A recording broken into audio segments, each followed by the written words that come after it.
overwhelmingly Americans, both Republicans and Democrats, have very much acknowledged this to be a genocide.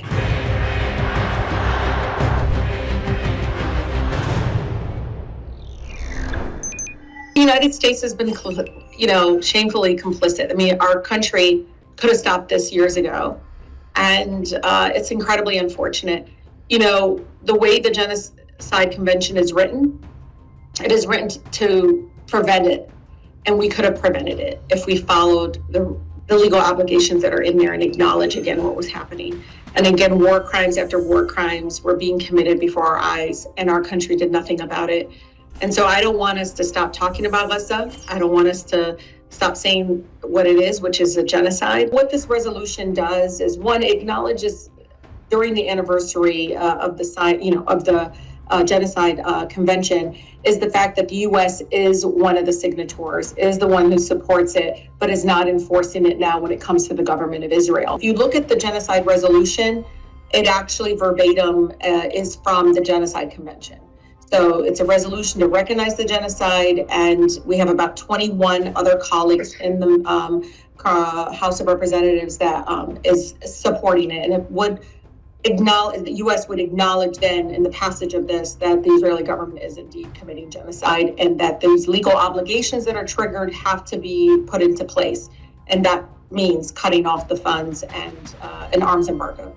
For us, it's to push back against those, to be honest, that refuses to call it a genocide, because they know by doing that triggers, again, some of the requirements in the Genocide Convention. Well, a lot of the pro-genocide organizations out there that are funded by Israel or uplifted by Israel, the Israeli government, the apartheid regime, they are trying to prevent people from saying the so-called G word, as they would say it, the genocide word, because they know that, again, it triggers legal binding agreements that the U.S. is part of. I mean, the U.S. is part of the Genocide Convention, which means, they have to end weapons and equipment transfers.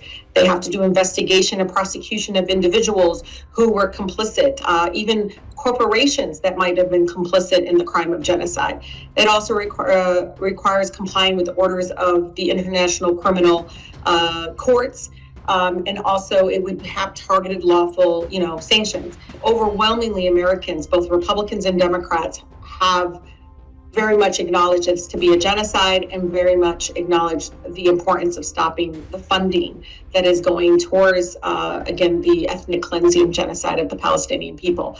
So we're using this as an education tool, reminding my colleagues that we are a signator and folks that are part of the Genocide Convention. Right now, the leadership in the House of Representatives probably doesn't even acknowledge that this is a genocide.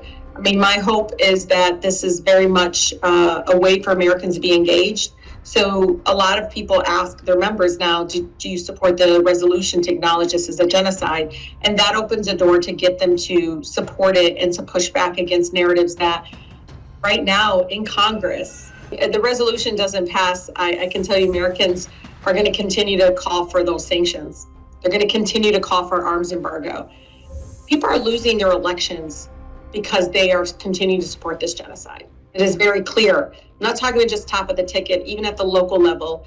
People do not trust folks that are running for Congress or for local office or state office that can't say genocide. This resolution is bold. It's very clear. It's factually based. It's literally out of the Genocide Convention that, again, is used to use available means to prevent and punish genocide.